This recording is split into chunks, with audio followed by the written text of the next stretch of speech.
হোটেলের থেকেও করা মিষ্টি। নেন 1 কেজি নেন তাহলে খেয়ে দেখেন। কত কেজি? 200 টাকা। 200 টাকা কেজি। এবার একটু খাইয়ে দেয় না। দাম কম। 200 টাকা কেজি আম খাওয়ালে তো লস হবে রে ভাই। ভাই সমস্যা নেই, খাইয়ে দেন, নেওয়া লাগবে না, খালি একটু খাইয়ে দেন। আজ দিন আর একদিন নেবেন না।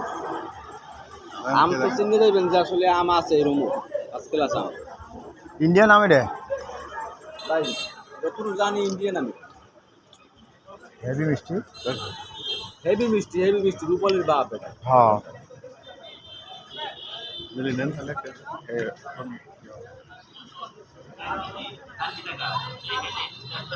দারুণ মিষ্টি আম। তুমি 200 টাকা কেজি মেলা হয় যায়। ভাই প্রথমত কথা হচ্ছে সিজনের বাইরে, এই আম সিজন হইলেও 100 টাকা কেজি, এখন সিজনের বাইরে না। 80 টাকা 100 টাকা